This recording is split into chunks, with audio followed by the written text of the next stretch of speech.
Abdul El-Sayed joins us. He is running for governor in Michigan. He's actually the first gubernatorial candidate to be endorsed by the Justice Democrats.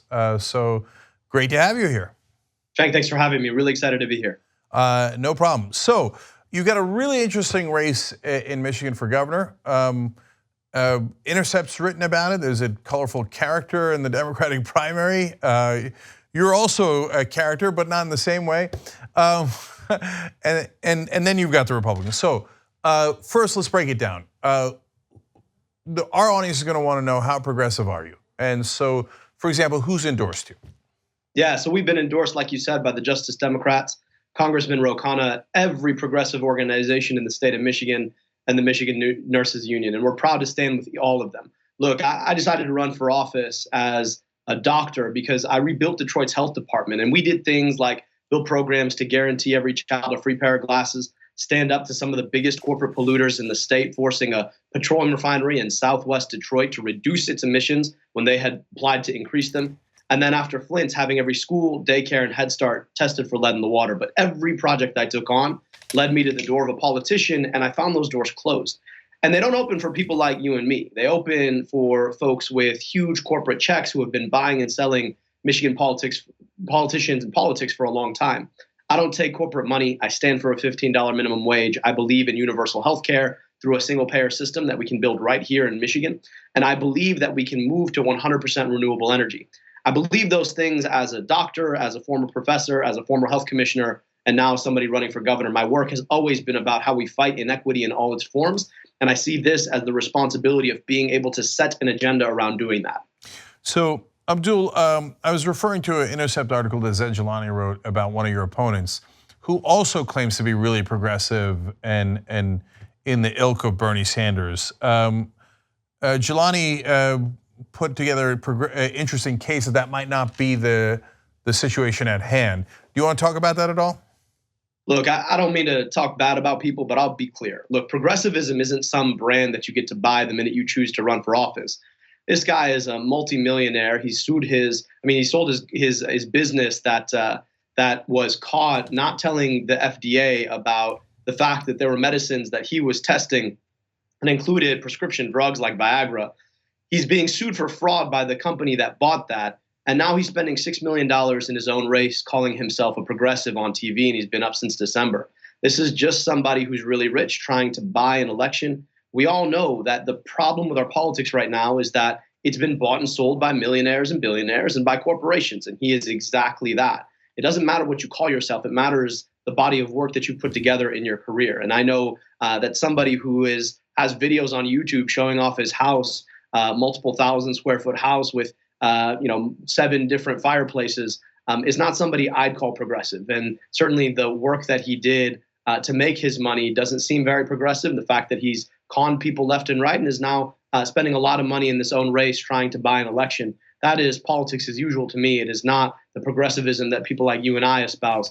And when you compare that to my body of work, the fact that I chose not to go into clinical medicine because I didn't want to be a part of that system, and instead decided to spend my time rebuilding a health department in the poorest city in America, I think the difference is clear. I'm not in a position to judge people's hearts, but I will say that you can judge his background and you can judge what he's trying to do in this race, and it's pretty clear that that's not the progressivism that you and I believe in.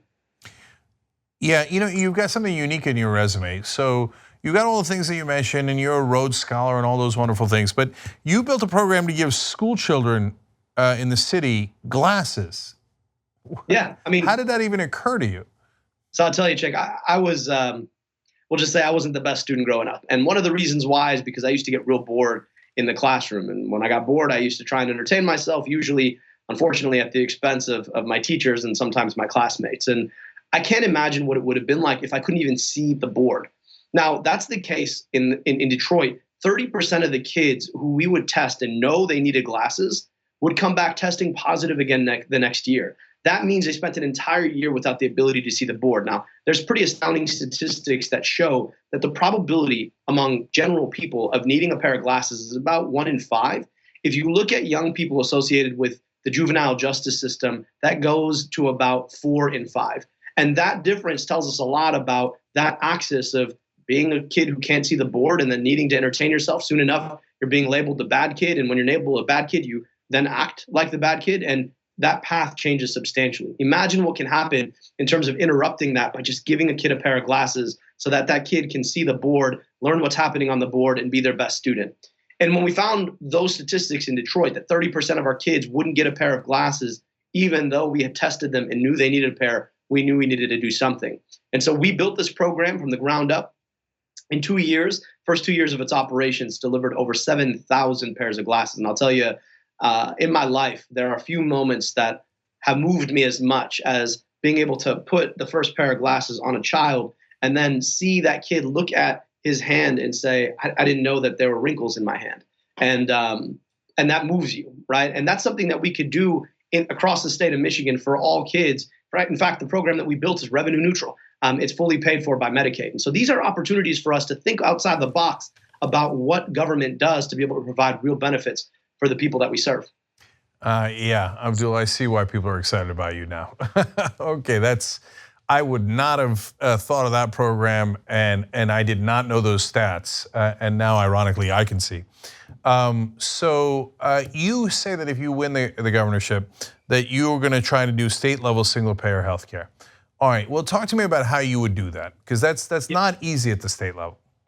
You're right, but let's pay attention to the history of how it happened in Canada, right? In Canada, it didn't just, single payer didn't come to Canada all of a sudden after World War II. Instead, what happened is people realized that GIs were coming home. They didn't have access to the healthcare that they needed, and province by province decided that they needed a province level health insurance program that benefited everybody.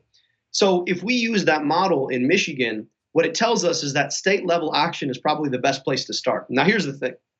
You know this better than me, Cenk. We spend 19 cents on the dollar of every dollar spent in our health in our entire economy on healthcare. It's way too expensive.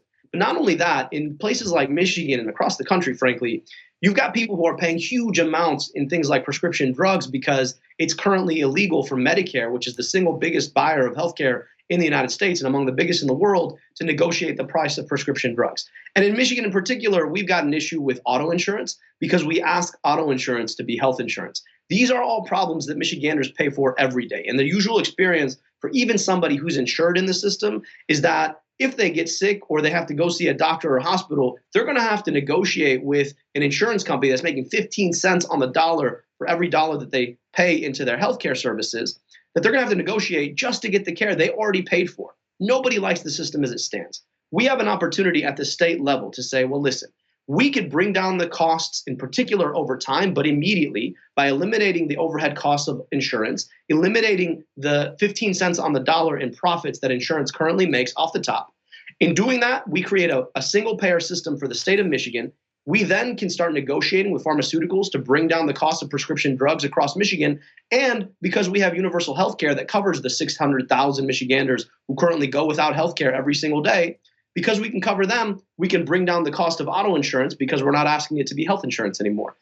The payout for every single Michigander is that the money that they spend in paying for health care goes down. Every Michigander has better health care, and we're able to do things like incentivize prevention in a system where we know that the payoff in the back end saves the state money. It's a win for everybody.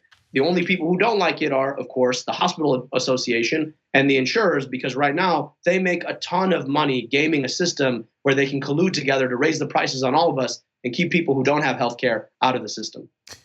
Man, they're going to spend a lot of money to try to defeat you in the general election. So I know that you don't take corporate PAC money, otherwise just Democrats wouldn't have endorsed you. And I know you say you want to get money out of politics. I want to get a little bit more specific than that because it's obvious that you're intimately familiar with a lot of these policy issues. So in the case of getting money out of politics, would you support your state legislature as a governor? You couldn't do anything about it other than support it, but to call for a convention to call for a constitutional amendment to get money out of politics? I would love to do that. And if I can come in and we can bring with us a Democratic majority in the House and the Senate, I think there's a lot of opportunity for us to ask those questions. I'd love to see that. I mean, right now, Michigan actually has a program that we're benefiting from, where when we run against self-funders like the individual that you brought up earlier, that there's $1 million in matching funds for every contribution from a Michigan resident under $100. And we get a 2-to-1 match from the state. And I think that's a pretty great program. I would love to see a system kind of like the UK's where these races are actually fully publicly funded and that we get corporate money entirely out of the system. Let's be clear, though. Federal law right now and the interpretation of Citizens United makes it so that we have declared completely erroneously that corporations are people and that their speech in the form of money is protected. And so we would have to stand up and fight Citizens United at the federal level if any sort of state policy is going to hold. And so I'd love to be able to move at the state level, but let's be clear, we're going to have to deal with this at the federal level because we're obviously preempted by federal law. And so this is something that I think we need coordination from states and the federal government to work on. I'll tell you this, though. One of the biggest challenges that we have right now is that a number of state legislatures are currently Republican. They're pretty close from being able to have the ability to pass U.S. constitutional amendments. And our responsibility to be able to bring strong progressive leadership to Michigan really does have ramifications at the federal level. Yeah, well, an Article 5 convention would allow for the states to basically get around Washington to propose an amendment. So let's hope that Michigan is headed down that path. All right, I want to let everybody know what the links are here. AbdulForMichigan.com is the website. And then you've got the volunteer and the donation links there as well. And the links will be down below on YouTube and Facebook, in the description box if you're watching on those platforms. Abdul El-Sayed running for governor in Michigan, and obviously he's got his stuff together and is clearly progressive.